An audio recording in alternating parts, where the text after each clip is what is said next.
afternoon. So that is just two of the issues on the front burner right now in terms of colony land. A letter for the people who want colony land to take to Tiantec so they could put electricity, and in light of those who respond to me saying, well, they will cease all demolition work until further notice. That's all. All right. Okay. First, that's how we'll deal with them. Thank you for coming, Councillor. I deal with this problem every day in the Cova office. The government, the former government, the PNM government, having closed down Caroni, they really have set up no institutions to deal with the problems of Caroni workers. There are, Lord, I'm sorry I didn't bring my stuff. Had I known this, I would bring my papers and so on. There is a Dr. Alan Sami, who was a former chairman of the Penal Debe Corporation, who is now in charge of a department, and I send people to him regularly. As a matter of fact, I have so many of the problems that you've just talked about that Dr. Sami comes to my office in Cuba instead of people having to travel to where he is somewhere in Orange Grove, I think. So that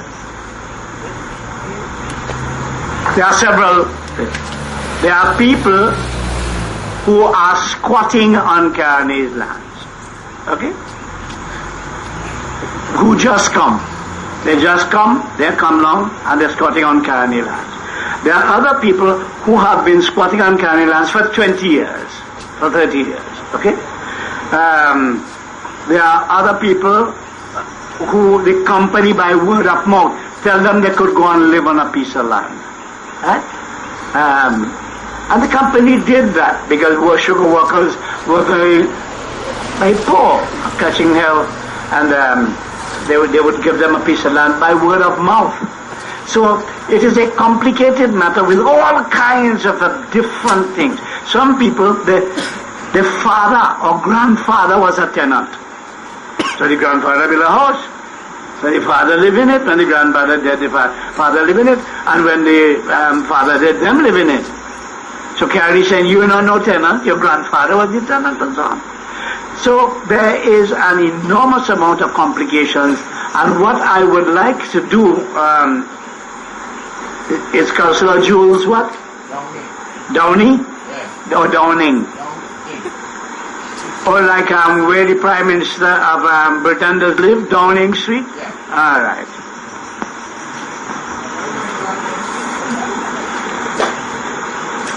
Studied there for 9 years. Yeah, okay. Mr. Downing, if you could get all the cases for me, all the cases, and all the people who are involved, I will arrange for Mr. Dr. Sami to come. May I have your telephone number, please? 357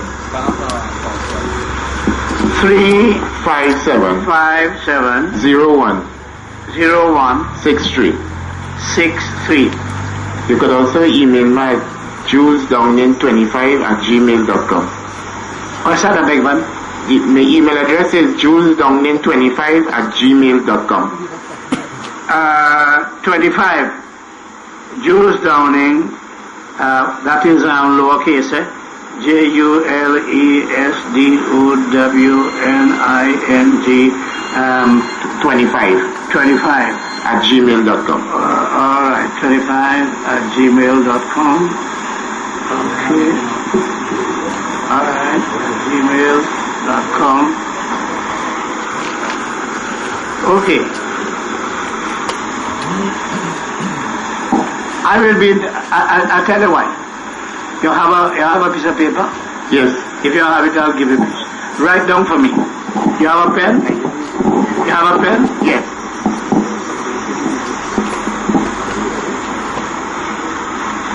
Sure. You'll come now? I'm getting a secretary. Come, sweetheart.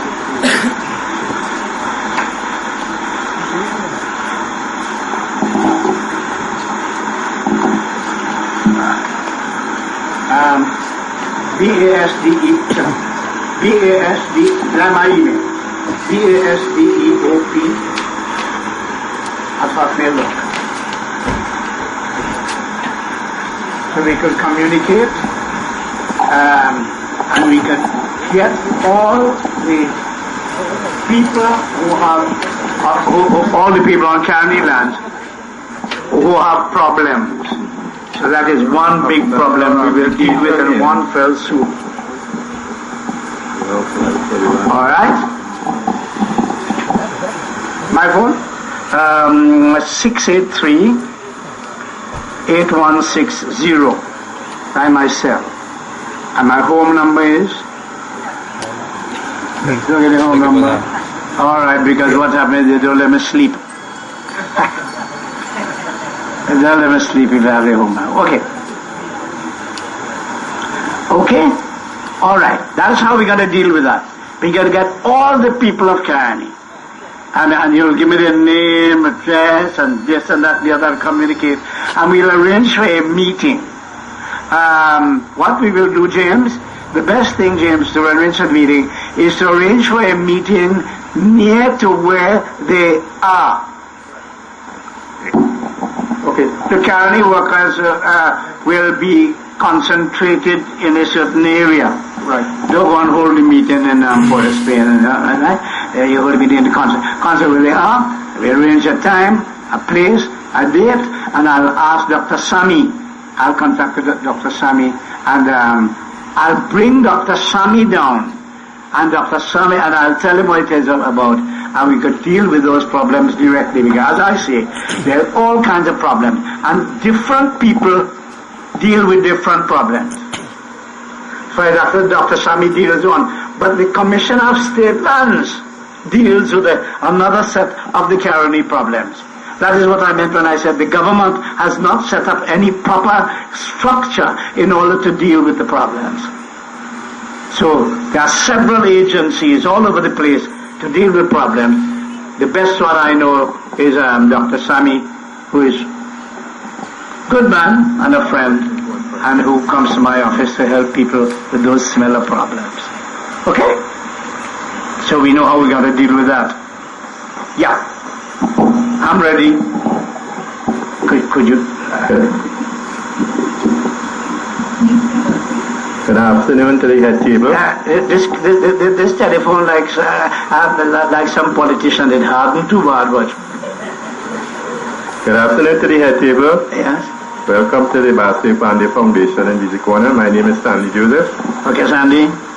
I don't want to prolong the issue with Caroni, but I want to make a point on Caroni. Sure. While you was speaking, the focus was mostly on Caroni workers, but there is a serious problem with regularization. With regularization. Yes. And regularization, all right. That's another problem which is dealt by another problem, because it deals with regularization on whose land. Because if it was Caroni's land, Caroni land has gone to the state. I tell you what to do. Who is in charge of this microphone? Who helped me move this microphone? Let me show you how to fix it. Come. You see, it goes that far? No. Oh, you could. Oh.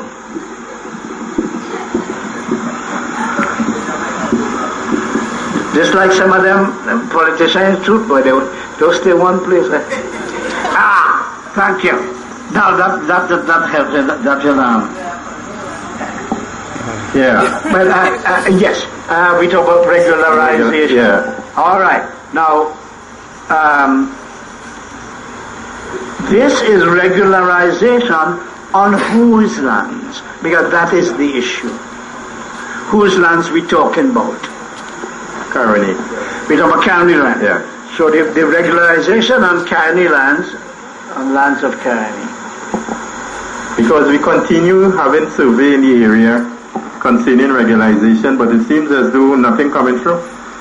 Yes. Because year after year you'll get people doing survey, taking information, telling us that they putting it on data and nothing coming through. You are absolutely right, Sandy.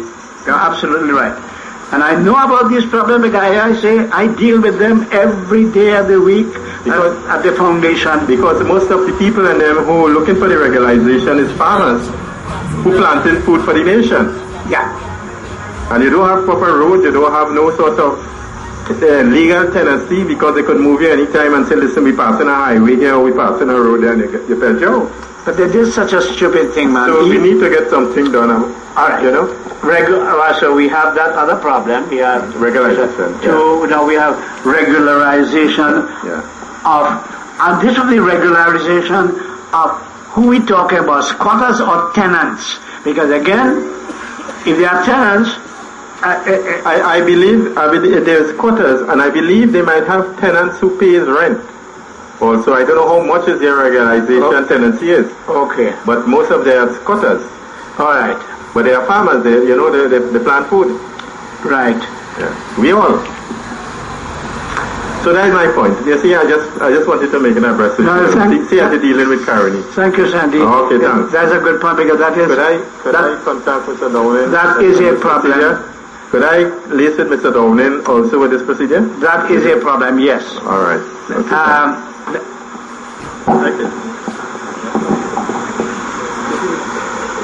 Okay, let us find out. All right. Sandy, you just get a telephone number, address, and thing. So that we could keep in touch now. Okay, Sandy? All right.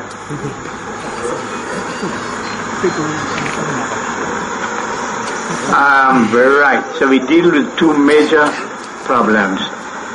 Okay? Yeah, sure.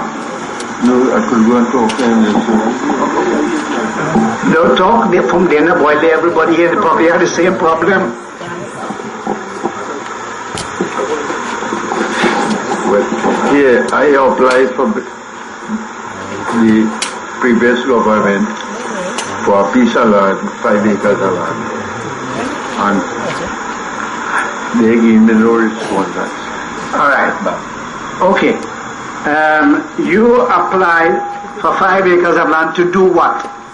That's in garden. Okay. What's your name? They go and sing. It's probably on this. What happened? They gave me a piece of land there where I was working in Caroni, but it's only cave land, so I asked them to get transfer to come over here where I'm squatting. So, me I get no response here. You are on a piece of land at the moment. Huh? You're on a piece at the moment. You're squatted on a piece. Yeah. And what you tell me about cane land? What you tell me about? You say you're squatting on a piece. You tell me something about cane land that you don't want or something. Well, it's only cave land they give cave me. land, I thought about cane land. So you can't plant nothing in it. You understand? Now, is it on the piece you're squatting? You're squatting? No. All right, wait a minute. You're squatting on a piece of land. Yeah. And they gave you a piece. Yeah. To plant. But that piece is only cave land. Is caving. Yeah. And you want really another piece. How they give you that piece? By writing or just word of mouth? Well, they asked me that if they don't know when they could get transfer on my name. Who Caroni have a paper home that has squatted it 25 years now. Right. But I forget to really work with it. That's all right. You've been squatting for how long? Yeah? 25 years. For 25 years. And you've been squatting on how much land? About 5 acres. And you've been planting it and so on and so forth? Yeah, I always had things planted in it. All right. That is not cave land. Huh? No, they are no cave land. But where you want to move for then? No, tell me now. Is it that you want, tell me if I'm going wrong, eh? You have 5 acres you're squatting on. You went to them to ask them either to move and XYZ to come over here. why you wanted it to move? Because it's only cave land, you can't plant nothing there. No, I understand. I thought the piece you have is not cave land. No, the piece I occupy now is not cave land. All right. Well, what you asking? Or you want? I thought you wanted regularization. What they wanted to give me is quite in the back of the stand in a cave land. But wait a minute. They wanted to give you that in exchange for the piece you're squatting on? No. In addition to? They said they don't know when they could transfer it for me. Are you a parent worker? Yeah. You got the government give you a piece of land? Yeah. Right. Oh, wait a minute. And it's cave land. There's a... So the government give you that. All right. Listen. Tell me. It's all right. That's what I come here for, to talk to you. You are a county worker. Yeah. You got VSEP. You got VSEP? Yeah. As part of VSEP, they were giving 2 acres of land Yeah. and a house lot. Yeah. Is that what we're talking about? Yeah. Okay. So they give you 2 acres of land, but that you say is cave land. It's only cave land. You can't plant nothing in it. Okay. All right. And they give you the lot? Yeah, well, they haven't confirmed that lot yet because I the number and whatsoever. That is a PT moon. But what they're doing is they're giving you the lot of land here and they're giving you the 2 acres way down in some far place. Different place. The same place? Different place. Different place. That is a problem. I have spoken to them about that. Where they're giving people the plot of the house lot here, and they're giving them the 2 acres down here. Yeah. So they can't plant the 2 acres, because if you plant that 2 acres there and you live in there, somebody else will reap, baby. So, okay, boss. I will hope you. No. But your case is a good case. Given Devkaran Singh, you have the letter, no? Devkaran, what I want to do is, this is,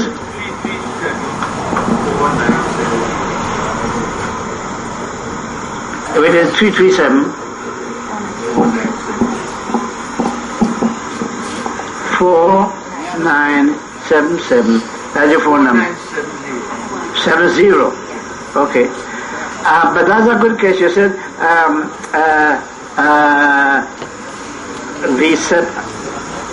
VSEP recipient. And 2 acres is came.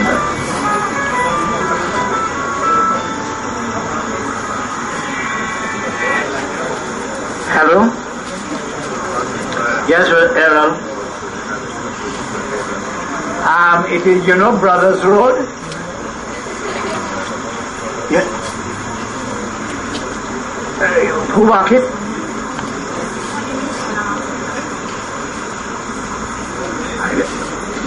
I don't know where Tanti is. Tanti, anywhere wrong here? Is that yours? Yeah, it's there. Keep coming. Talk to him.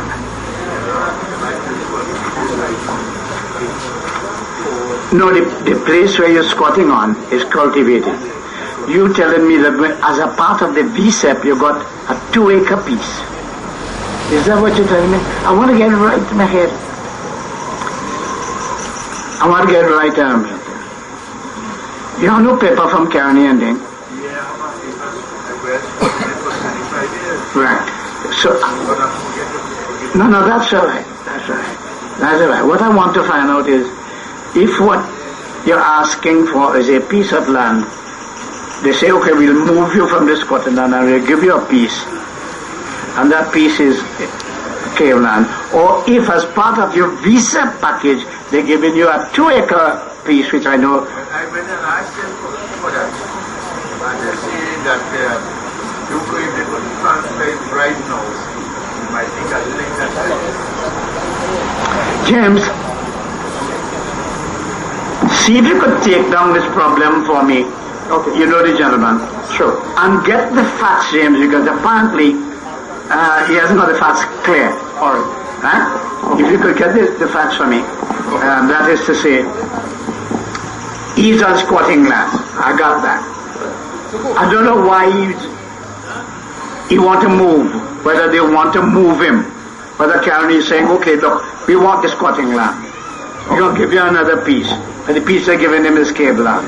Or whether he is a visa recipient who got the visa recipient got a lot on 2 acres. Right. If there is it 2 acres that he's talking about, that is cave land. Which is it? That's what I'm trying to find out. My friend there will sort it out for you, and he will contact me. He's already contacted me. He'll contact me, and I will be able to know where to send you to deal with it. Okay, James? Right. Yeah, give him back this. This is right. Well, I'm glad to come to a community like this that they have no problem.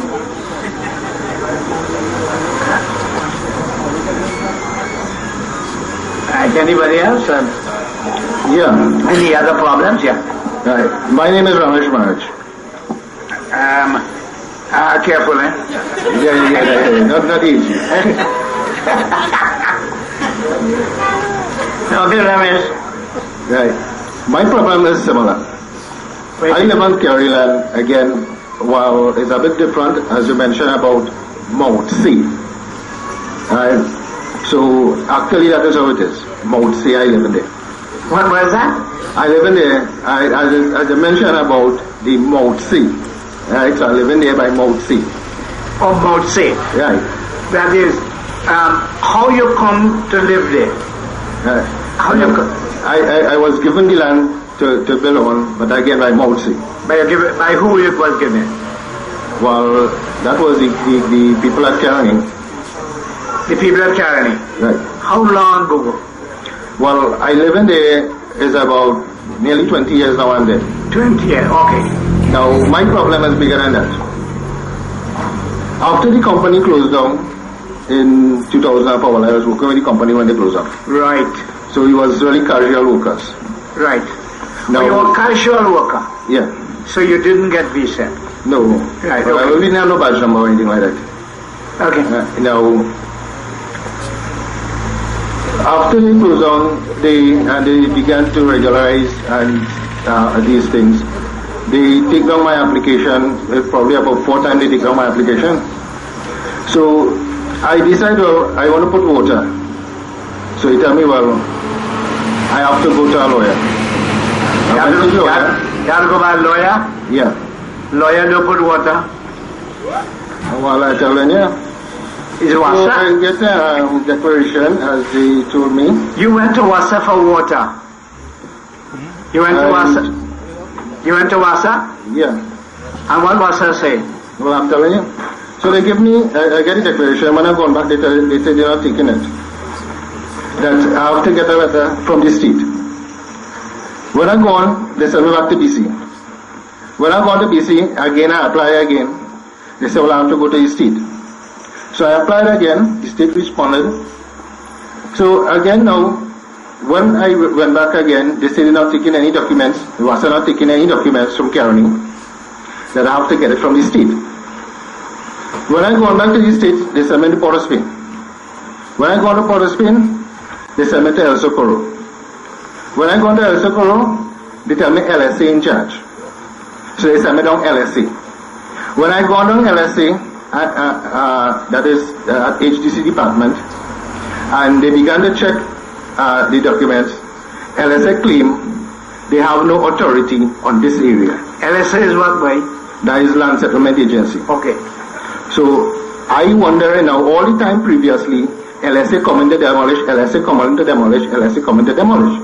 And if suddenly, when time to fix a problem, They are nothing. they have no problem. Giving They you the have no authority. Giving you the runaround all the time. So what I wonder, with them now, I wonder what kind of authority they have.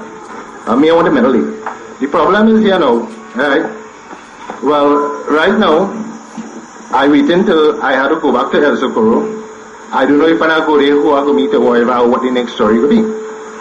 So this my situation there, with that matter with them. So I don't know if there's anything. Now apparently I talked to the councillor. Well, after I spoke to him on that matter, that is Mr. Gori, I never saw him after. I never heard him. You call his cell phone and go, he don't answer. You know, I spoke to the MP. She told me nothing she could address. So I still wondering, right now, I just wondering if somebody could really tell me something was going on. okay. First of all, you went to your councillor. Yeah. You didn't get anywhere. Well, I managed to get electricity, but then as the whole thing went over to the state, from there I got nowhere. I reached a dead stop. As a matter of fact, I forgot to ask the other people. Have you been to your parliamentary representative? Because you're in government now. That's supposed to be the MP, right? Yeah. Who's supposed to be the MP? No, as I say, parliamentary representative, right? Yeah. That's the MP. Yeah. Yeah, that's what I said. When I spoke to her, she said that Your MP is what? that's Miss Neela Khan. Neela Khan. Yeah. You went to her. I think they have an office somewhere in Princeton. Yeah. So you went to her. What happened? Yeah, well, she said there's nothing she could do about that at the moment. Why she can't do anything about it? Are they in the government? Well, I don't know. I wondering. I just wondering what's going on. Because, after all, I follow all legal procedures and proceedings. What's your number, Ramesh? My phone number, 380-4042. 380-4042. 4042.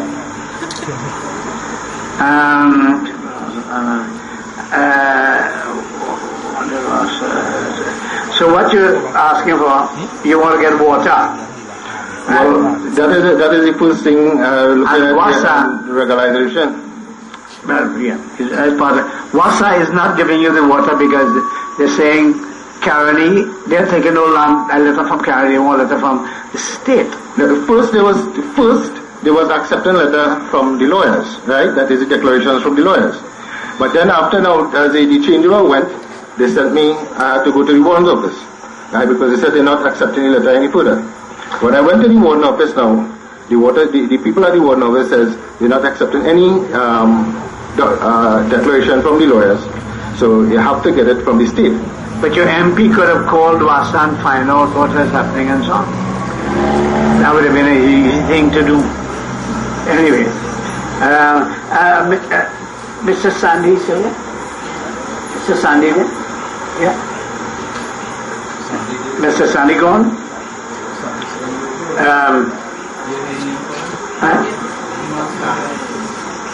Where?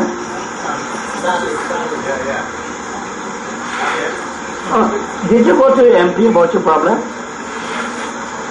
No. You didn't go. Any reason? Well, All right. Well, maybe you should go. Maybe as I say, they've been in the government. They should be able to deal with these problems, and they should be able to give people answers about regularization and that sort of thing. Okay. All right. And in any case, let's go ahead with what the problems are. Mr. Panday, if I may, I would like to raise a problem on behalf of Sanko Road residents. We had petitioned the councillor, Gori Ruknarain, to get the road fixed. Right? We got the taxi drivers who work the Sanko Road route to go and get a petition signed. We got over 200 names, and we mailed him. The problem is the road. Yeah. The road. The road needs repairs. Yep. and we did not get any feedback. When we went to the Member of Parliament, Ms. Neela Khan, she said that she's not there to fix roads. So she did a draft legislature. So I want to know what the residents, and there was a registered party group, a registered UNC party group that sent that letter, right? I sent one to Jack Warner. Jack Warner said he can't help us. Nothing. Talk to your Member of Parliament. He put that in writing.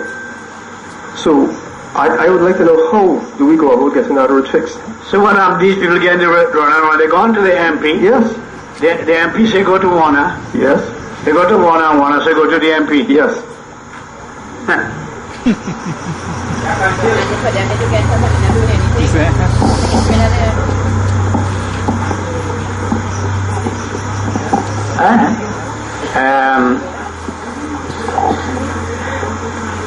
All might encourage me to go back on the TV program, you know, and reveal all these things that the poor people are going through.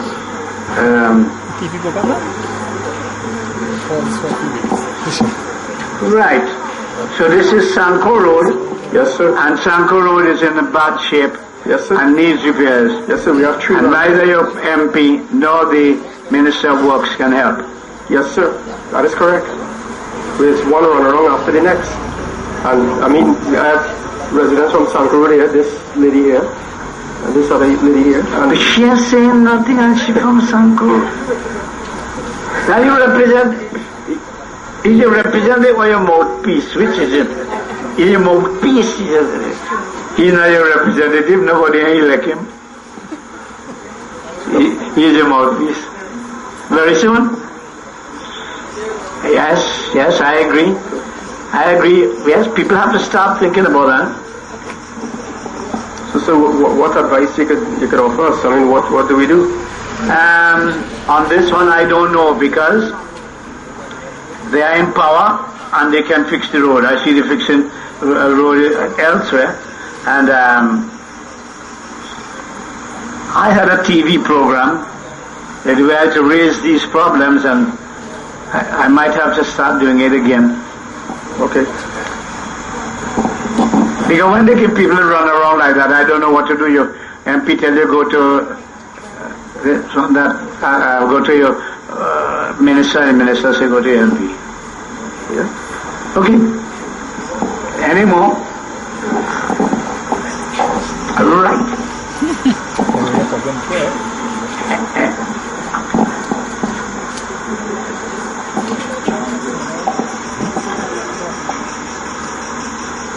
Yeah. Good night, Mr. Panday. Good night, sir. Good night to each and everyone. My name is Ashru Mohammed. Ashru, A-S-H-R-O-O, Mohammed. Mr. Panday, I have a concern about governmental contract. And for those contractors who are working for government, I have no bones. But what I have been seeing, Mr. Panday, is substandard work, especially delivering to citizens who are taxpayers. From the area I live in George Village, there are work done there. There are cave lands, 2 cave lands, and you've seen shabby work being done. Length of time it is being carried out. It is posing, the road is blocked completely, and there is no passage for pedestrians or no other for vehicles. What road is that, Ashur? This is on the Ansness Road. In road from the William Smith Mantapool Road. This job is being done by the Princeton Regional Corporation. It's a cave land, started in January, and it's still ongoing. It's What's the name of the road? Ansness Road. Let's spell it. Ansness? Yeah. Yeah, plenty of ants, something like that. Or probably could be, yeah. And numerous requests were sent to the regional corporation to get it done, because it is causing inconvenience to the Right. taxpayers Okay. and people who supported, the party that is in power. And what they do, they repair a landslip? Yeah, landslip, yes. This is about, 7 months now, a landslip to be repaired. And you see, Mr. Panday, what is happening? The villagers seeing that these work, they are substandard. What I would like to see is that in government contract, there is a scope of work that the contractor should bid on. And also the contractor should give in reply a procedure in which he would carry about the work, how he would proceed in doing his job, and a time frame. That is how it should be done? Yes, but if there is corruption, they give it to the partner? Well, maybe so, I don't know. I don't know either, but there has been very much allegations of corruption in the present government with respect to the award of contracts, that they are giving contracts to their friends, family, and so on and so forth, and they are ignoring the ordinary people, and they do not care about the standard of work that is being done. I drive along the road here, and I want to know who is the contractor who repaired this road coming up all there. I don't think that fellow know anything about road. Whoever contractor repaired a road, he probably used to repair donkey track or something, not roads. Because the thing, but although the fellows are doing bad work, because they are paying bribes, they are getting their jobs. And that is a matter that has to be raised nationally. And this is why, I came here to voice my concern about what has been going on in the country, and this has been done in my area, and I guess it is being done throughout the length and breadth of Trinidad and Tobago.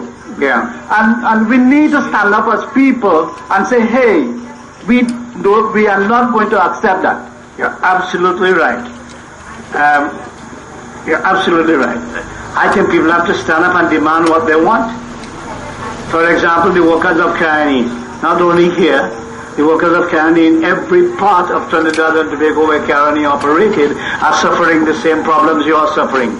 Maybe we should organize a march of all the workers involved, all the people who are squatters, all the people who want regularization, and organize a massive march against them so that they know that you are serious. But as long as you sit down and you say, well, why go do?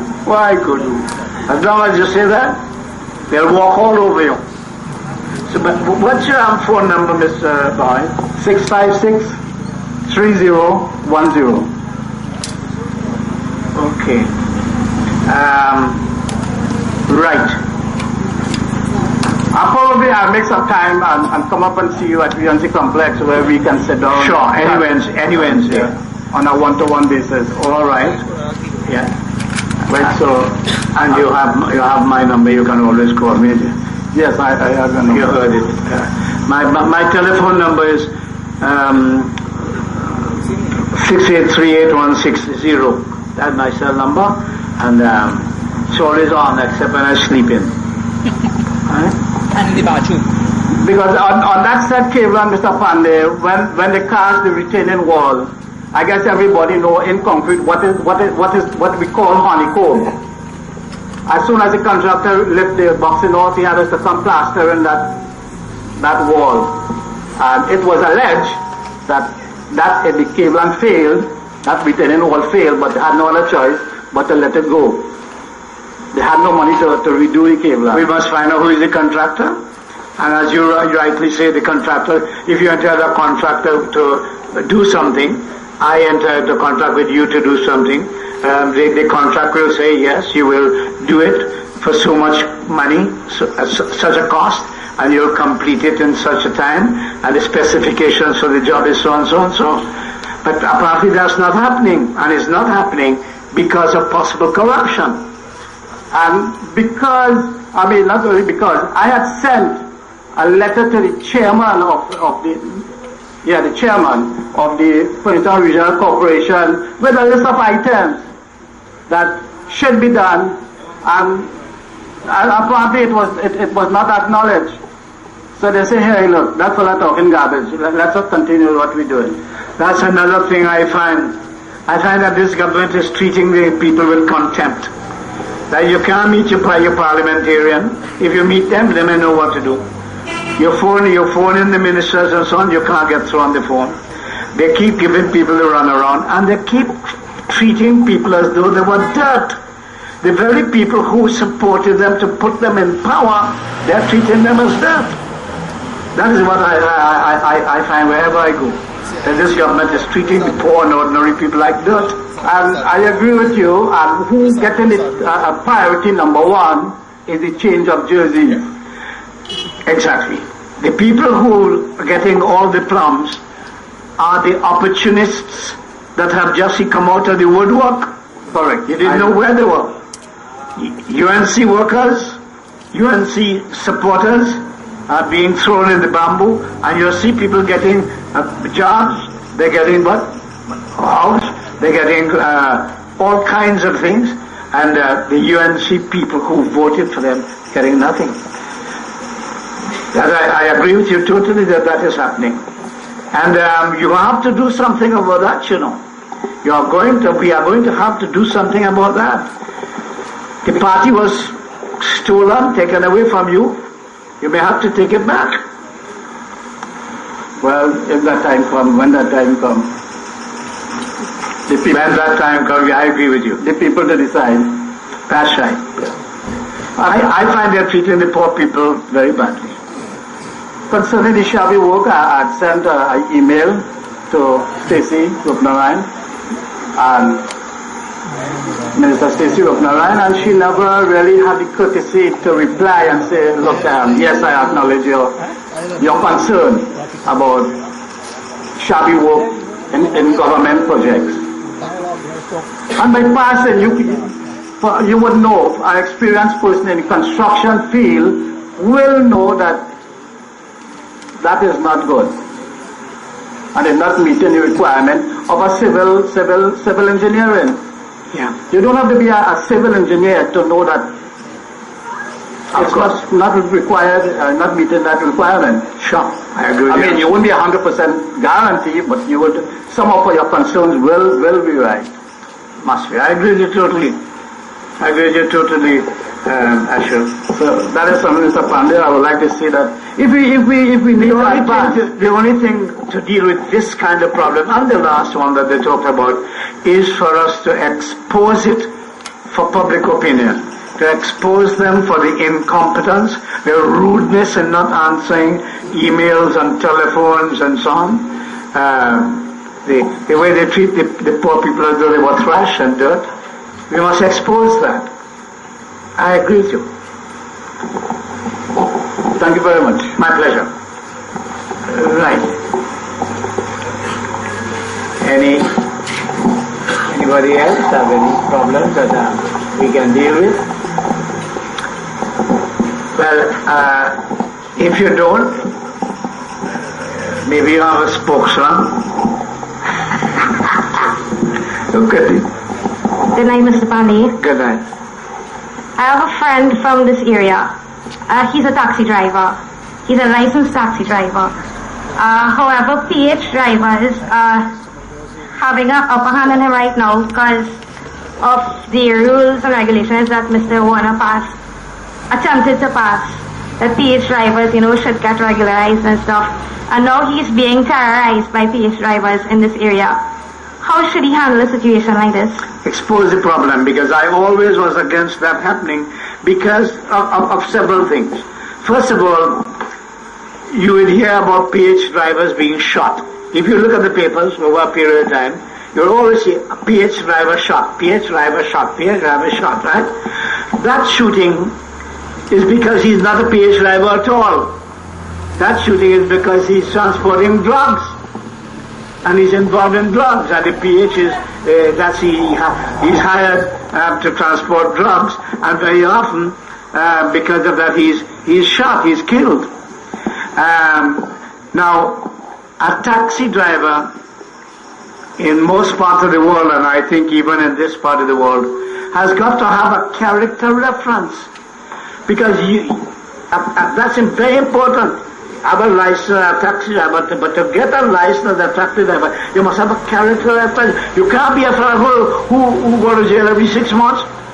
You can't be a fellow who has been charged for murder. You can't be a person who has been charged for rape, because sometimes a lady alone is in the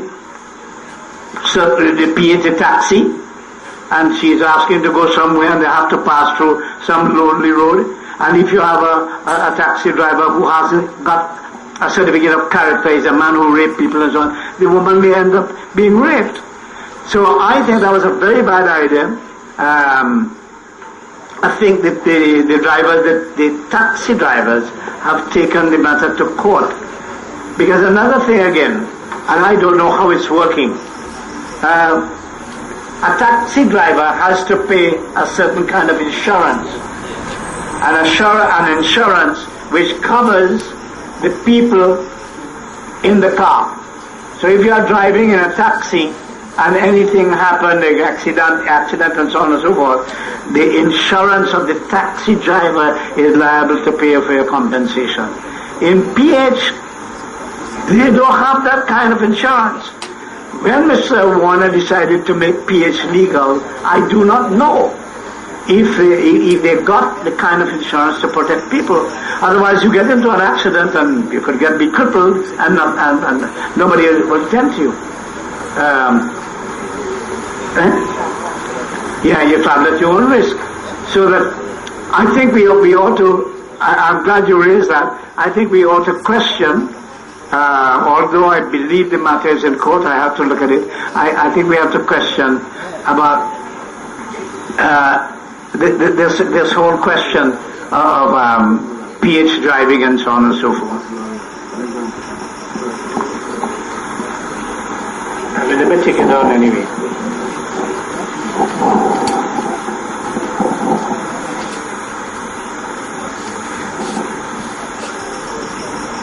I am saying, if I have a private car and I want to run taxi, what people doing? They pull bull. You know what they pull bull?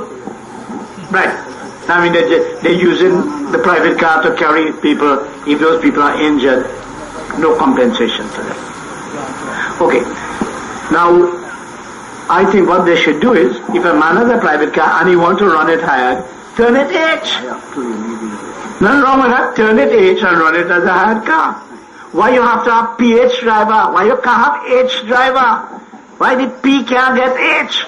The P could become H.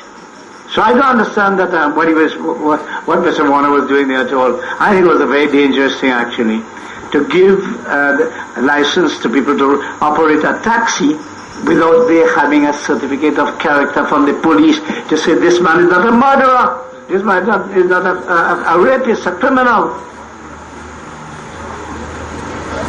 Right. Yes, brother. I want to say a pleasant good night to members of the head table. Thank you. And directly to Mr. Honorable, Mr. Basdeo Panday. Thank you. Thank you. The name is Rupnarayan Sankar. You can call me Kishon Sankar. Rupnarayan Sankar? Yeah. Okay, Rup. Yeah, go ahead. I worked for Kauni 1975 Limited for over 23 years. Right. I want to get straight to the issue. After, in the year 2003, they came to a grinding halt by VSEP. They say, well, they're going to give VSEP. When Caroni closed down, you was working for Caroni. Exactly. When you entitled the VSEP, right, go ahead. Right. They come and they told us, well, you know, you can apply for 2-acre plot and all these kind of stuff. That's right. Part of the VSEP package was that a worker would get a house lot and 2 acres of land for agricultural purposes. That was part of the VSEP. Okay. Well, however, I did the roads, and they had granted the request. You got your lot and 2 acres. Precisely. Right.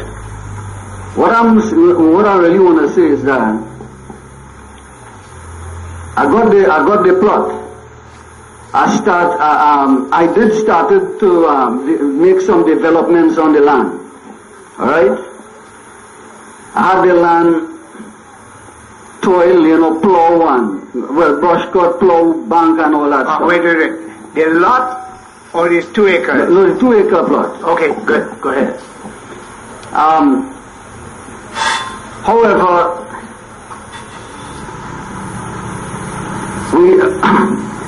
they told us that we can have ponds also on the land. You can have what? Ponds. Ponds. Yeah. However, during the time I was waiting for ponds, right?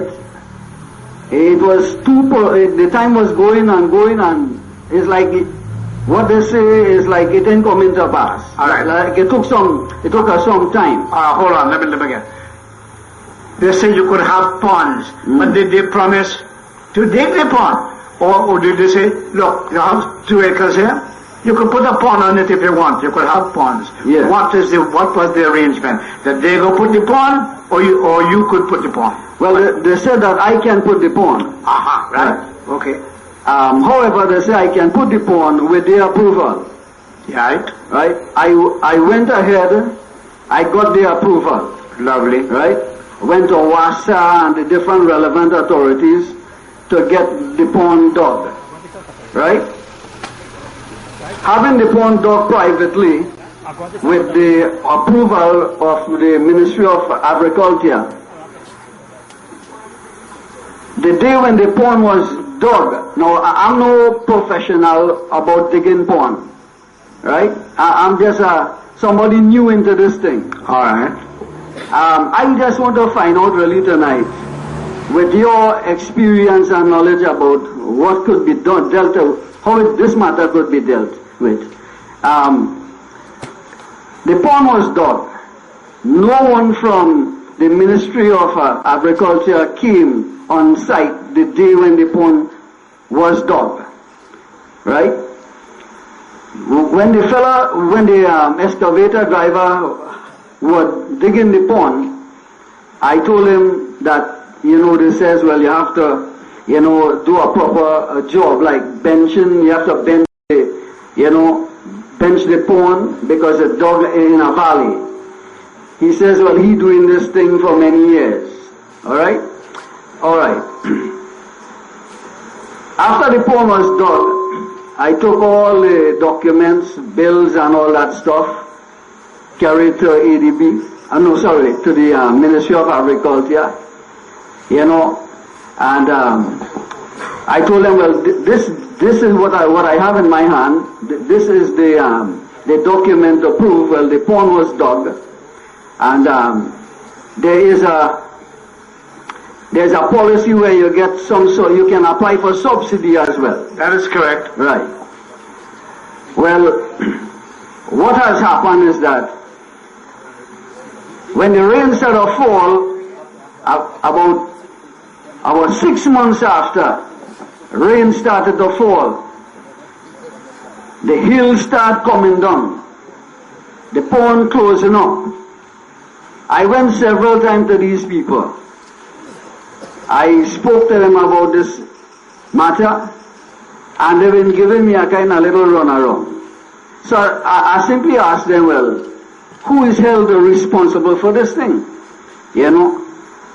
They started to tell me, well, the guy who dug the pond, he is held accountable. I said, okay, I don't want to run into conflict with nobody, right? All I'm simply asking, if someone from your ministry, right, can go to the person or the contractor whom the guy worked for and have the matter dealt with, or if the ministry themselves can deal with the matter. Up to today, this matter hasn't reached anywhere, and this has taken place about 3 years ago, right? Upon my full up already. Well, it have plenty slush inside there, and it have alligator and thing in there too, But I didn't dig no pond for alligator anyway. But you're a lucky fella. Alligator tail is a delicacy in many parts of the world. Anyway, go on. So it's about to get... Yeah. No, what I'm saying. I think I understand. They dig the pond in a certain kind of valley-like. Yeah. And when we fall, the dirt from the hillside, wash down into the pond and silting it up. Right. Okay. Well, there's only one answer to that as far as I can tell you, is to desilt it, that remove the dirt, otherwise it becomes shallower and shallower and shallower and hold less and less and less water. Well, right now, sir, the volume of water entering in there, it is very little. Because it have much slush, but that's what I mean. Dirt inside there, right? I want to really find out, well, who may think is the person to be blamed, to be held responsible for this. All right, first of all, that's a legal question. I'd advise that you see a lawyer on that, and I could only give you what is called preliminary advice. And that is to say, if you tell the man to dig the pond there, you're responsible. Who told the man to dig the pond there? The ministry. The ministry told the man to build the pond. Exactly. Then I suggest, all right, you did the right thing, you went to the ministry. Because to get the approval. Approval? No, to get the approval, not only to dig the pond, but to find the location to dig it. Okay, because... So the engineer came there, and they showed me where the guy must dig it. Oh, okay. All right. And the pond is silting up. Exactly. I think I know you should, first of all, if you are a registered farmer, you could get a subsidy for digging the pond. I know that. Well, if I was really dependent on subsidy, I don't know. Yeah, but why you don't register with the agriculture? I am a registered farmer with them. But then, why you don't get a subsidy for digging your pond? Well, I don't know what they're holding it back for. You apply for your subsidy? About 2 years now. Because what you can do is to take the subsidy and desilt the pond. If you don't want to go and bring case against the ministry, and you can't afford that. You can't afford to go and bring case against the ministry.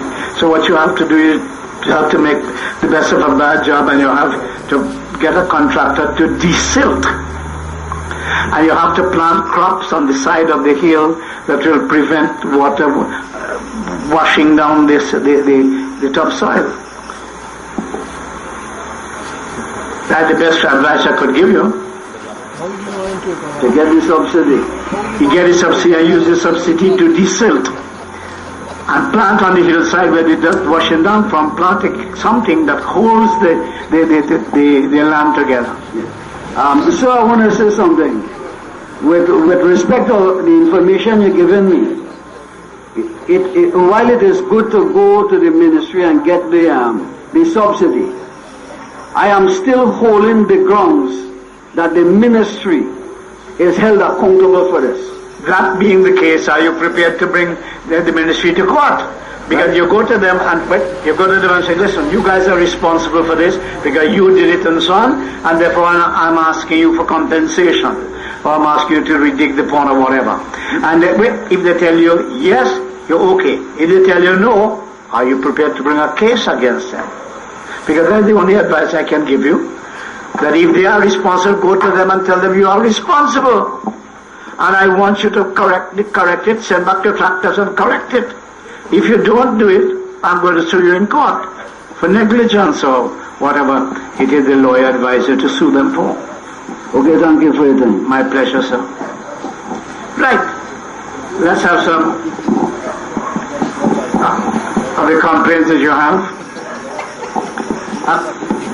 Don't tell me all you're bashful, you know. So so all the complaints are in this area, all the drains and things clean, all the road fixed and so on. So what's it? Good night, ladies and gentlemen. Good night, sir. Mr. Panday, sir. Welcome to you, sir. Thank you. We have a problem in the Watts Road area. What name it is? Nanlal Thackeray. Nanlal Thackeray. Thackeray, yeah.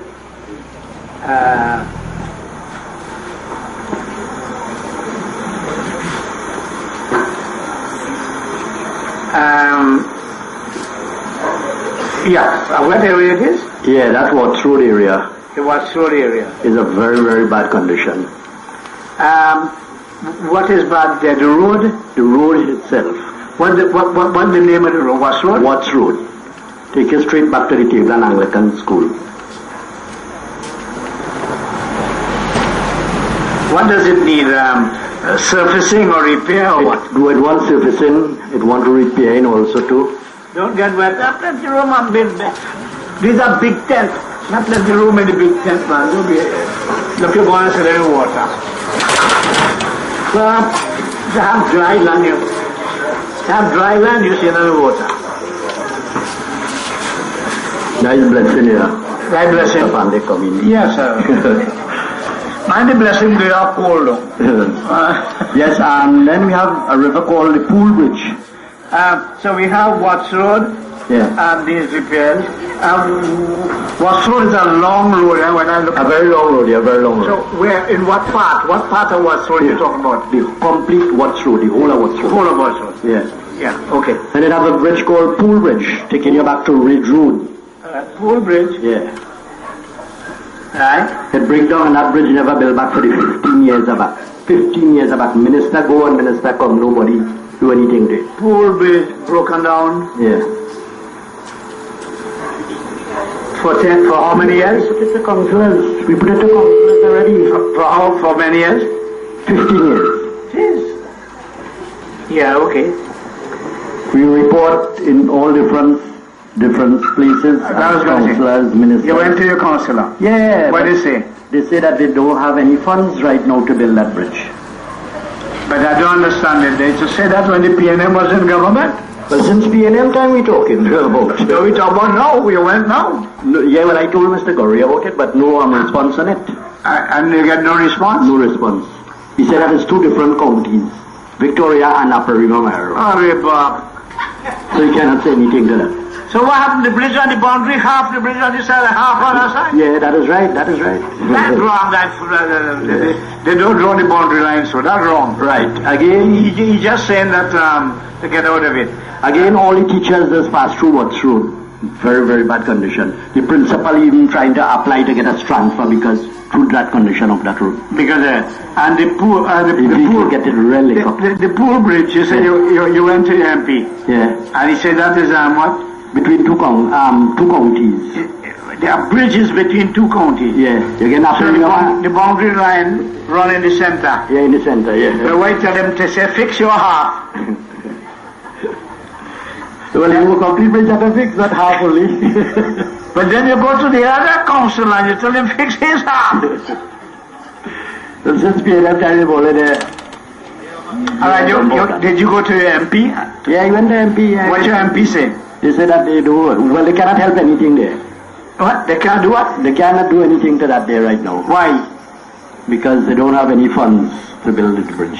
But I see the Prime Minister traveling all over the place. I mean, they have funds. They have plenty funds.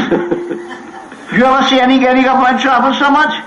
They have plenty funds. Look how they're traveling on. And look at FET. Yeah. You ever see any government have so much FET in your life? Plenty party, and plenty money given out. Plenty money, party costing $10-15 million and so on. How you mean they have no money? All right, So that's why you must tell your MP. But tell your MP, wait a minute. But when they need of you, well, they know you're very good. It's important. When they need of you, they know you very well. Oh, when time for election. For elections. Them coming to your door. Yeah, they know you. By the time the election pass, they take off the telephone, they change the number. Yeah. Alright, we have another problem again. I'm a maxi taxi driver. You see the Kafi junction, before you meet the junction, it have a cave land there. They study repairing it and it's study going down. Nothing to be done about that.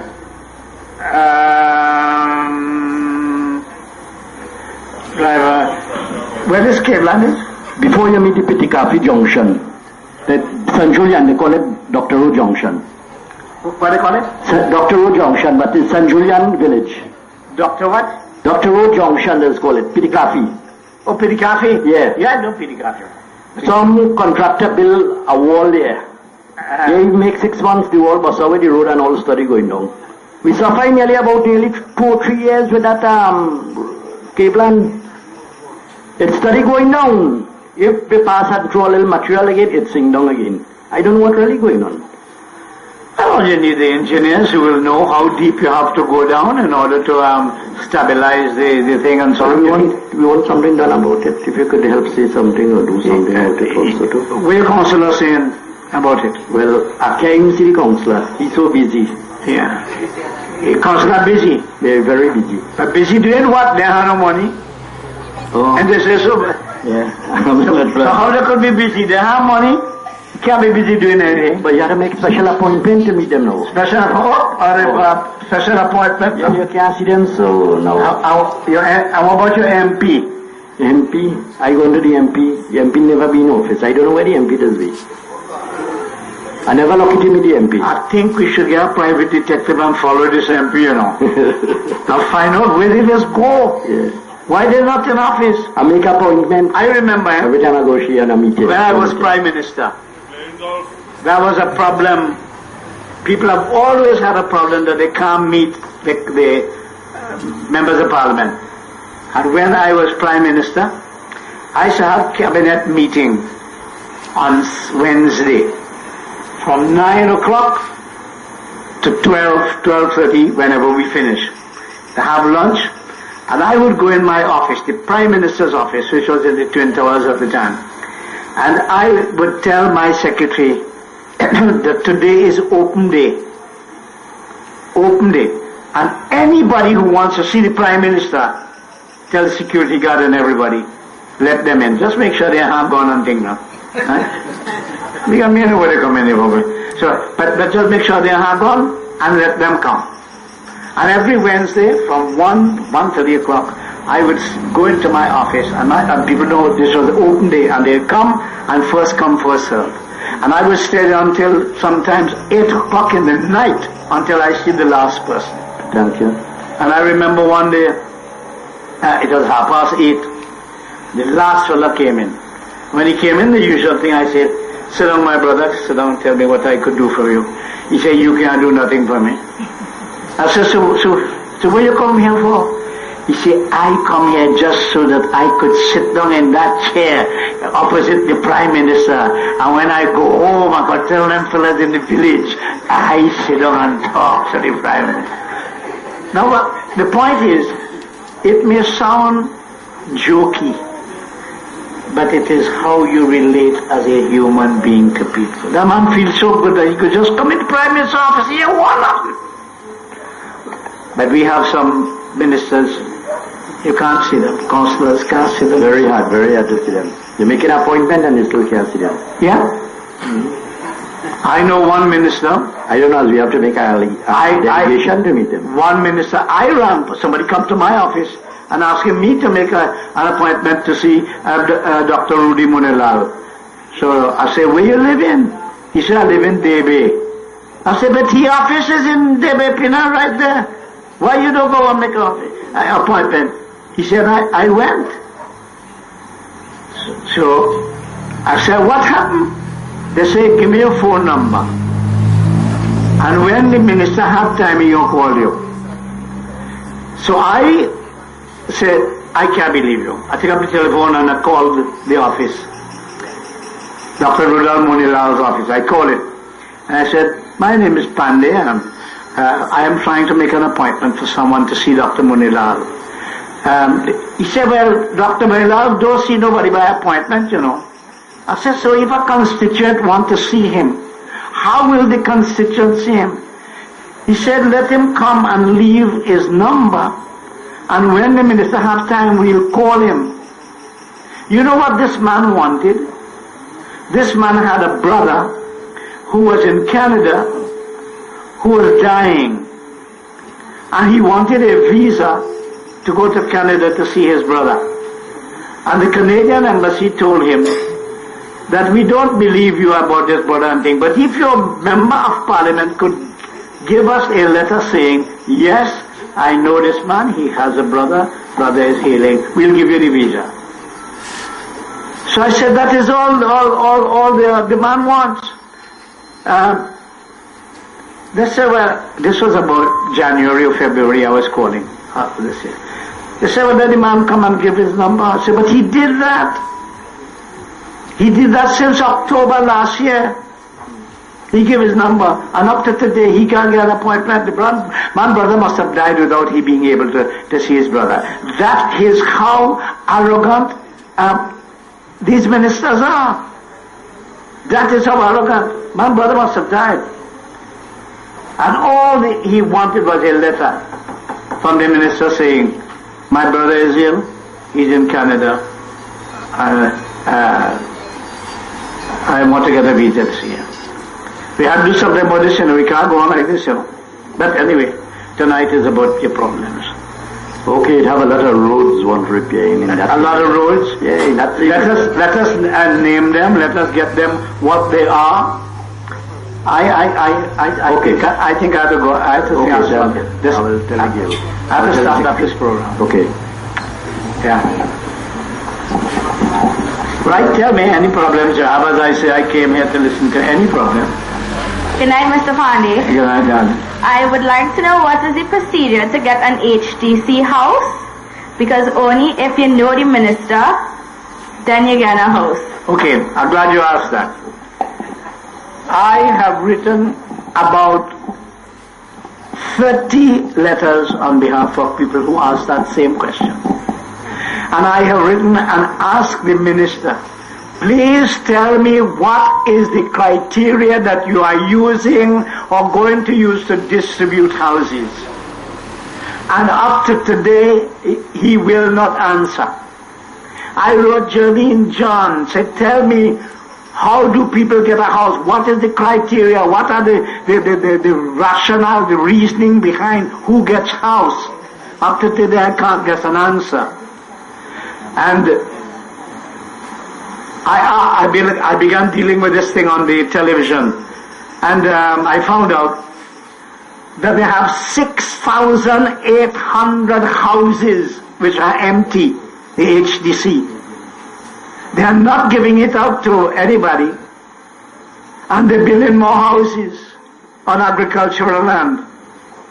And nobody can get an answer from Rudal Munilal, the minister. Nobody who can get an answer to say, why are you not giving out the house? Jerry John at one time, because the minister answered, that ministry of housing under the PNM was the most crooked ministry in the entire PNM government, and it looks like it's going to be the most crooked ministry in this PP government. It looks that way. When I asked, why aren't you giving out the houses, 6,800 houses, why aren't you giving them out? And the answer was, well, some of them are not in a good condition. And I said, well, all you have to do is value the house in its present condition. So it needs repairs and so on and so on. Value it in its present condition. And there are many people out there who are paying very high sums in rent. And they will be willing to buy those houses and pay the very rent they are paying on a rental purchase basis. That means the rent you're paying is going towards the purchase price of your house. That is a suggestion I made to them. And you don't have to repair the house. The people will repair their own house because they're buying a house valued at its stage of disrepair. So if the roofing wants changing, let me say the roofing wants changing, and that is the problem. You value the house that have a bad roof. That can't value the same amount as a house with a good roof. So you value the house as a house with a bad roof. And you say, listen, I'm willing to sell you this house for so much, and you in your own intelligence say, Jesus Christ, I'm paying $1,000, $1,500 a month rent. Well, better I buy this house, and you can obtain a mortgage, buy this house, and I will pay the rent as part of the purchase price every month, and I'll repair the house myself. Up to today, they will not reply to that suggestion. And people, thousands of people are sitting there waiting for houses and cannot get houses because of the incompetence and the corruption of that ministry. Right. So the housing one, I cannot answer you because I have done all I can. I've written to the minister 30 to 40 letters asking that very question that you're asking. What is the criteria for giving out houses? That's one. And two, why aren't you distributing 6,800 houses? We have a question from the lady in the audience. She afraid to come out on the camera, so she asked me to ask you the question. Why people from one constituency, she lives in the Princestown constituency, right, on the main road, Naparima Maya Road. She's on the Princestown side. She wants to know why people from the Princestown side cannot get URP work on the Maruga Tableland side, which is just the other side of the road, and it's one political leader, one prime minister. She'd like an answer to that question. One URP. The URP program, the Prime Minister doesn't seem to know what to do, because the URP program was under Errol MacLeod, former trade union leader, now Minister of Labour. Errol MacLeod said that the program is very corrupt, but he can't fire PNM people. So he said he can't deal with this. The Prime Minister appointed Rudranath Indar Singh as a minister in the Ministry of Labour and say, okay, Errol MacLeod said he can't deal with that, too much corruption. You deal with it. So, Mr. Indar Singh, he can't deal with it, the corruption either.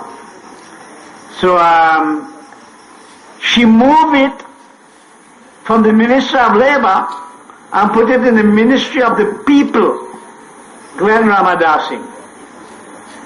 And she keep moving it all about from place to place because she will not deal with the corruption that is taking place in URP, which you have just mentioned. Madam, we might have to have a big demonstration to deal with that. The worst part is, that is URP. I understand that plenty family, sisters and brothers and thing of ministers getting CPEP contracts.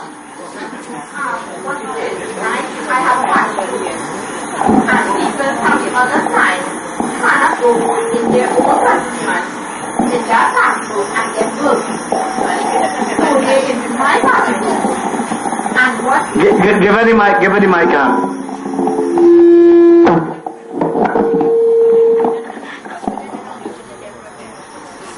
You sat down on my mic.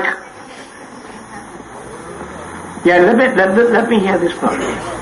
Because I can't figure out why it exists. One time shall we have, right? Well, I know, it looked like half. Or a quarter, I know. Right, Anyway, go ahead. Okay, and there is problem with people people cannot come from that side. Tell me which side. Okay, let's say I am from New Grand Tableland, Naparima. You mean as a county council? Right. Yeah. And people from Maruga Tableland cannot come across on Naparima and get work. They say you on the other side, go to in your party group or your councillor or whatever. And when you go to your councillor, what happens? The people not getting work, the councillor picking, okay, he has his party groups, right? Okay, I am... So he... Gori Rupnara is on my side, right? So he picking? I have a party group. We went ahead and registered the party group, right? Without him, I called the complex and they say I could go ahead and register the group without him having anything to do with it. When we went and registered, he got very upset. He said he's going to squash that group. Why is that? He should be happy that there are more party groups. Right, he's going to squash that group and he opened another party group, and asking everybody from my group to come over in the other group, in the other party group. And he's victimizing me because he said, who stayed in that group is not going to get any work. And so said, so done. So I had was to go to my MP. Did you report that to your MP? Yes, I did, and now we dealing exactly with her, straight to she. She's giving your people work? Yes. All right. But my problem is why people cannot just come from the other side and get work. Why? But how she could give people work? She's give them letters? We give the name. I send the name to the office. And the MP employs people. Her manager, they take down the names and whatever when names have to go up. And who employs the people in URP? Well, the names go to the office. The secretary from the party group select the names and send it to the MP's office. Yeah, and the MP do what with it? Well, it don't go direct to her. It goes to the secretary. And what she does with it? She choose names. She take out some of the names and she send it to the URP office. Okay, the head office. No, that's the Princeton. The Princeton office. Yeah. But that is open to corruption because she can give family who she wants. No, but what I am upset about, right, is why is it is one prime minister we have, right? Why is it you have to choose one side to work and another side to work? You cannot come over and get work. But the whole thing is that the URP is a very corrupt organization, a very corrupt system. The PNM used it for political advantage, and people who deserve work are not getting it, and some people who are getting work all the time. And I know of MPs who are taking people out of them constituents and giving them work. Okay, thank you. Well, that URP is so corrupt that it has to be dealt with.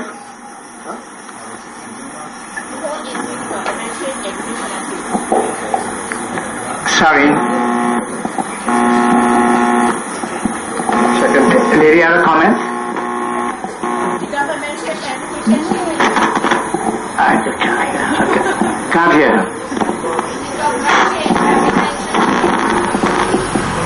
Yeah, it should change for the better though. Yes, that is what they should do. Shouldn't change for the worse, I agree with you. Government change, everything should change. And it should change for the better. You're quite right, sweetheart.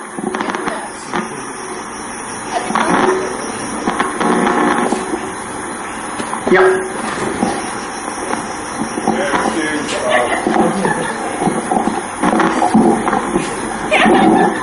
Good evening, Mr. Panday. Good evening, brother. Welcome you to BT Corner. Nice having you around here.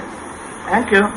What I want to say this evening is not really something in a way that we need help from you.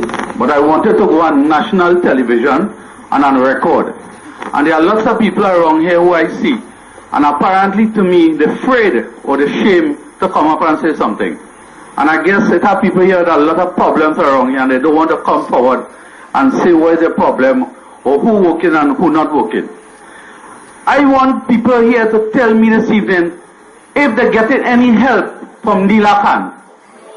I want people to tell me here this evening.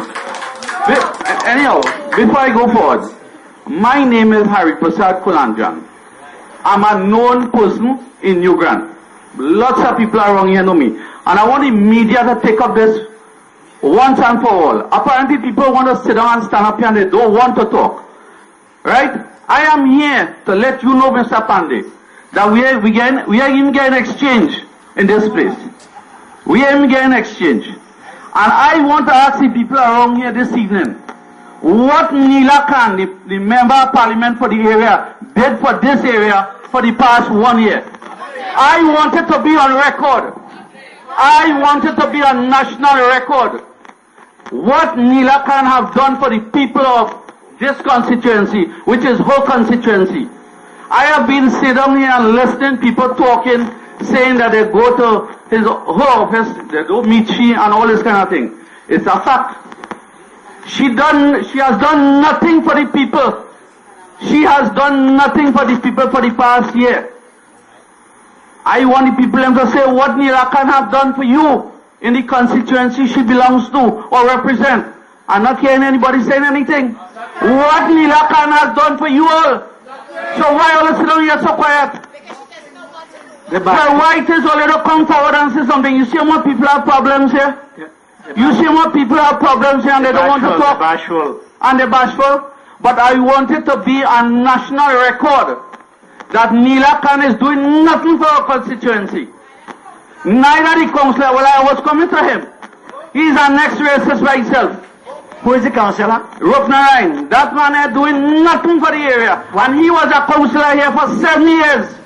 7 years, and I want to ask Rupnarayan, Gauri Rupnarayan, on national TV, tell me 7 things you did for the community of New Grand Tabland. Tell me 7 things, and you spent 7 years in power as a councillor. Tell me what you did as a councillor for the people of New Grand Tabland. And there are people here from School Trace, there are people from New Grand here. And I want them to say what Gauri Rupnarayan did for them as a councillor. Or let's say something now, man. What Gauri Rupnarayan did for the local from School Trace. It are people from New Grand here. Or let's stand up and say something. Is no representation for the people of New Grand Tabland, and by all means to the whole constituency. The member of parliament is doing nothing. She doesn't even know she constituency. She don't come here. She don't walk here. Far as I concerned, she didn't even know it have a must. Sankoro Junction. And that's a landmark. Gauri Rupnarayan don't come nowhere around here to keep no meeting. Who just come? You alone want to defend him. Right? Right. Well, I want to see one meeting. Right. Well, you come here to defend him. Look, this man here, Mr. Downing, he is a councillor on the other side. And he come here this evening to find out the concern of the people. Mr. Downing come here this evening as the councillor for Hindustan, is it Hindustan Tabland? Yes. New Grand Tabland? He come here to find out the concerns of the people here. Moruga Tabland. And Gauri Rupnarayan should have friendly tail here. He not here this evening because he go get licked. And he was invited, Mr. Panday. You tell me where we going. The people have concerns around here. And nobody is doing nothing. Neela Khan is doing nothing. The councillor is doing nothing. I'm not here to back up the government, you know. That's right. We are here to voice our opinion on what is taking place. We need representation here. We need the member of parliament to come out here and see what the problem is and fix the problem and assist the people. Likewise, the councillor is not coming out here in the area and talking to the people and find out what is the problem. And we, the people on this constituency here, having a problem with that. And apparently people don't want to talk, as you will see here. Lots of people want to say something, but they are coming forward. What afraid? What afraid? I want to know. Right? So I am appealing to Neela Khan and the councillor, come out here and support the people and find out what is their needs and help them. And I hope that the people who are standing and sitting here will support me. Thank you very much.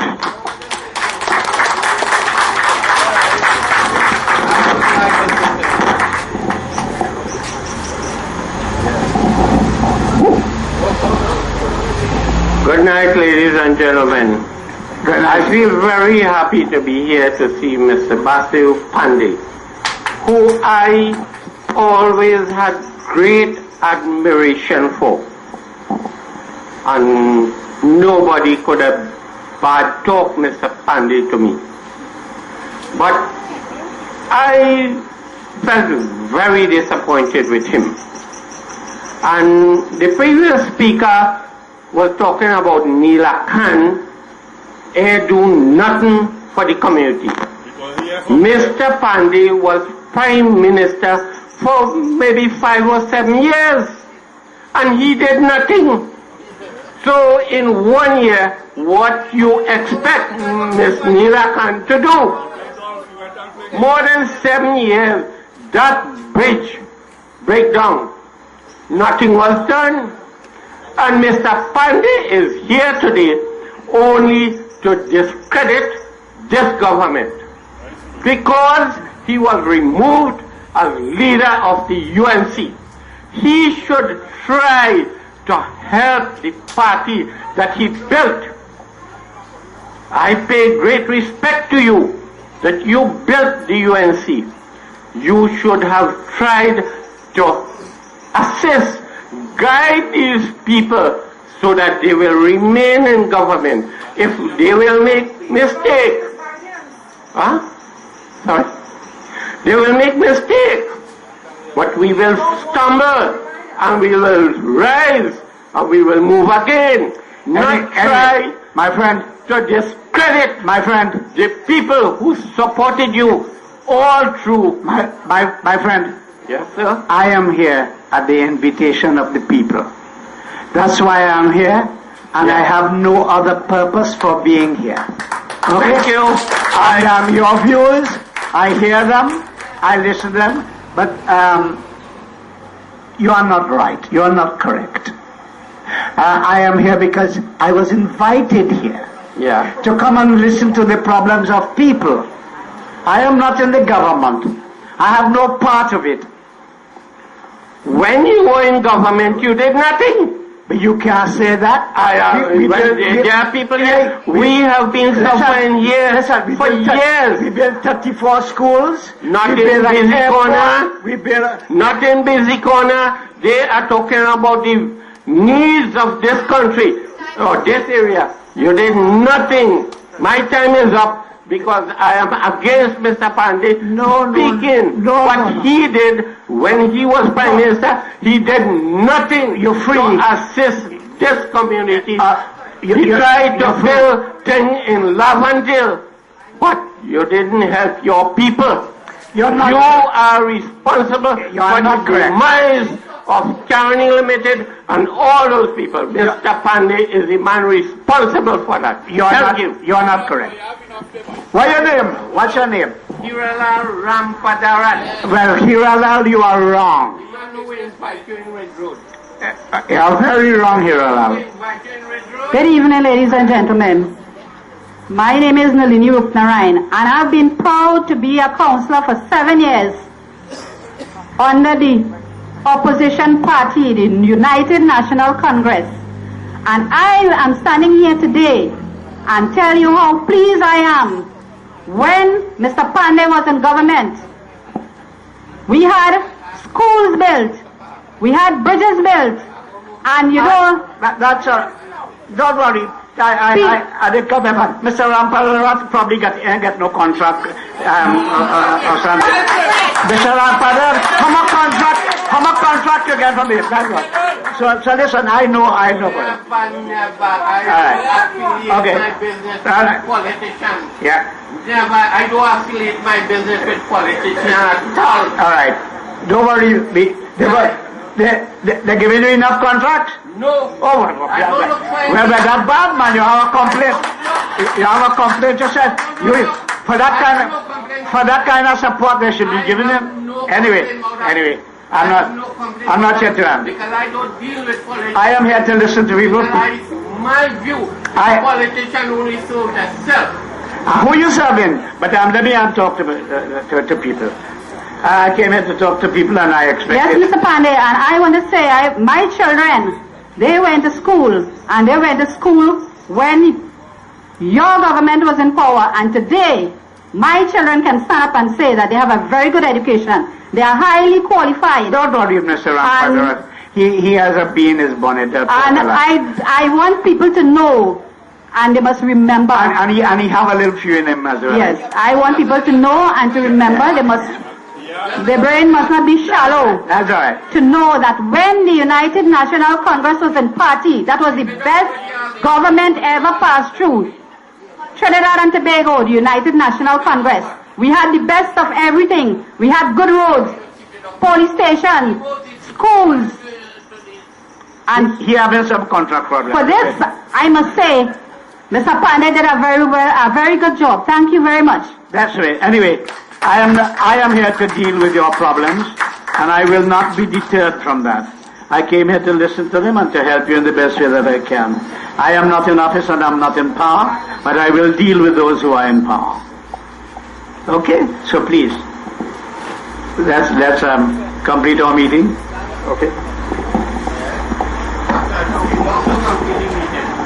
Yes, brothers and sisters, Mr. Panday, I really didn't want to come back a second time, but I couldn't help it.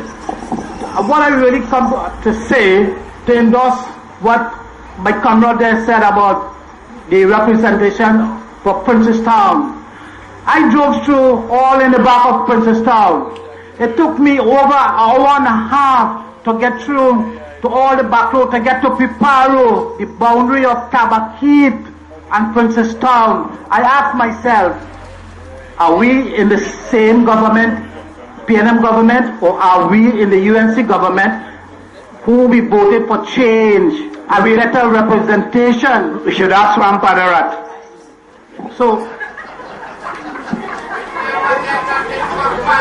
sometimes, brothers and sisters, when we don't get something personally, we get against the government. What I always fight for is for the people, for the people in my village, not for myself. And what I come back to say, I always said that Mr. Panday was the best Prime Minister. You hear that, in the Western Hemisphere? You hear that? You hear that? I want to repeat. I know why you're doing what you're doing, you know. Mr. Panday is the best politician in the Western Hemisphere. Grandfather, hear that? All right. And again, I'm calling on all the representation of Trinidad and Tobago, get down and walk with the people, listen to the people's cry, because in the next 4 years, you will return back to the people. I'm asking for that as a favor, that deal with the poor people. I always say, Mr. Panday, if dollars were votes, they would not walk with the poor people. But at the end of the day, for election, is the poor people that put them in power. But the poor people put them in power. That's right. That's not right. The dollars that the rich pays. That's correct. The politician is the poor people. Because you give a party $1 million, that is still one vote, not 1 million votes. Sure. So what I'm asking again of the heads of government and all the people who are representing us, walk with us on the streets, give us a better standard of living, because that is what we made a change for. And really, I don't want to say I exchanged it. Maybe not. I want to be neutral on that. All right. Thank you very much. I say it's an exchange. It's small change and short change. Maybe possible. We voted for change, but that's what we got. Small change and short change.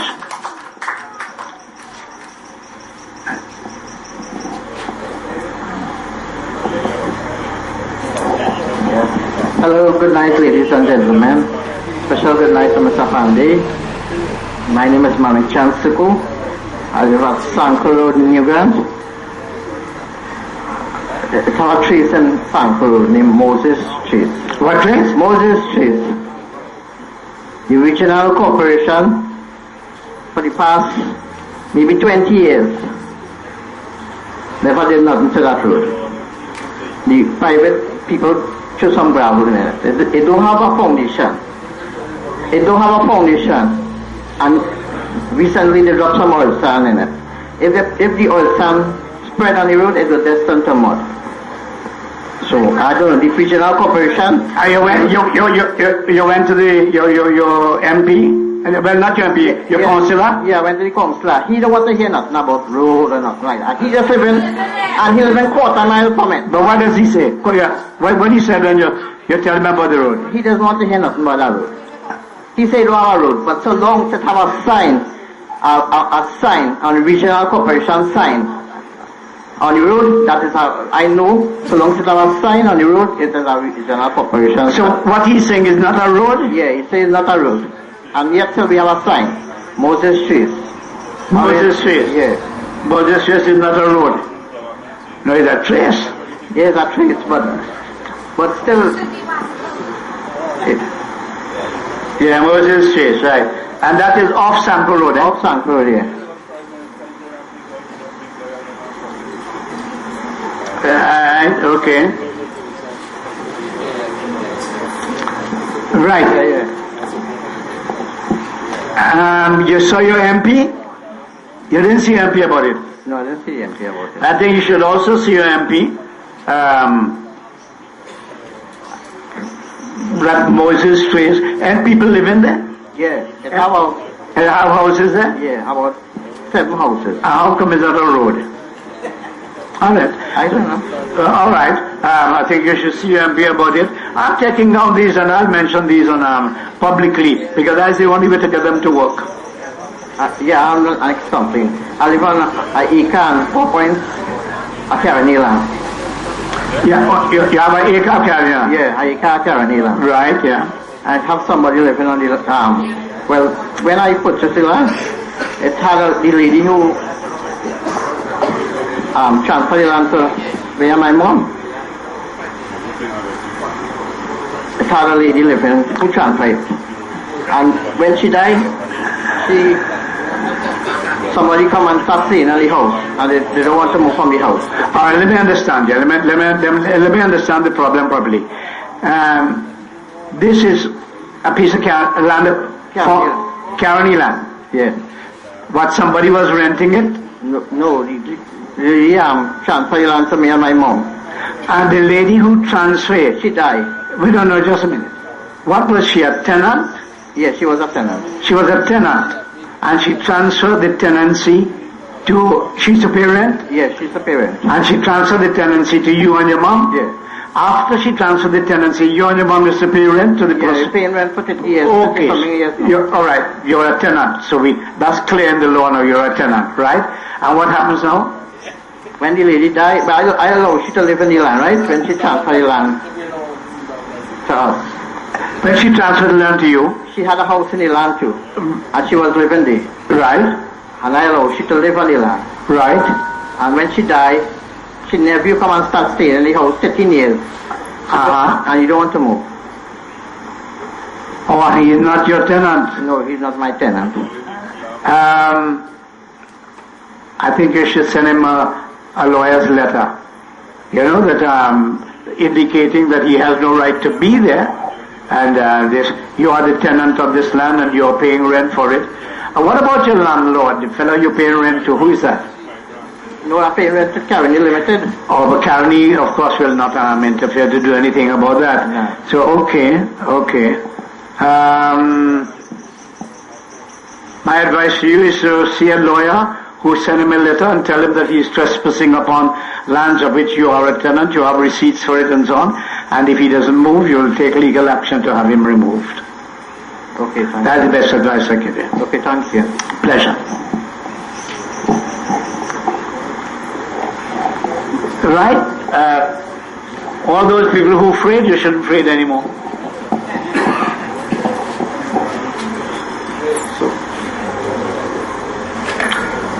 Okay? James, anybody else with Anybody else problems? have any questions? Anybody else have any problems? Any questions? Yeah. Okay, Okay. All right. Okay.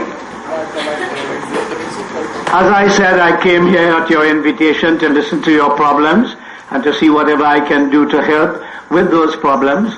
As far as the Caroni problems are concerned, I'm in direct contact with Dr. Alan Sami, and we have solved some of those problems. I'm not sure what those are. So what we'll do is we'll gather the people who have the Caroni problem, all the people with the Caroni problems, and I'll bring down one day Dr. Alan Sami, who is in charge of dealing with these lands, and we'll see what we could do about it. Okay?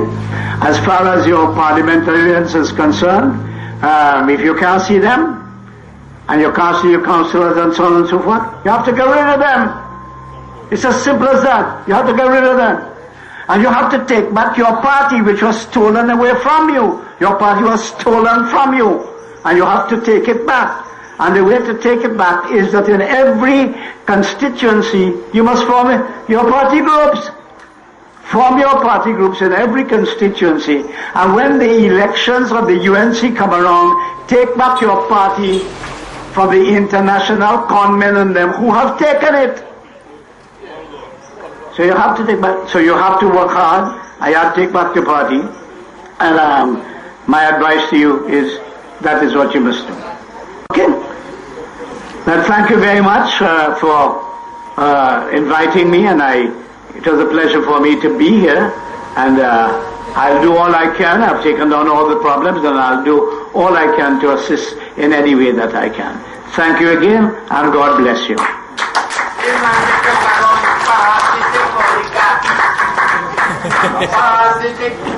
You have a bee in your bonnet, baby. Well, you do what you have to do, man. Hear me?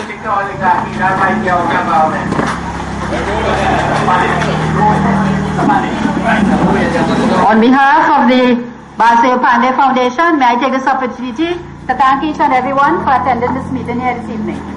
Thank you.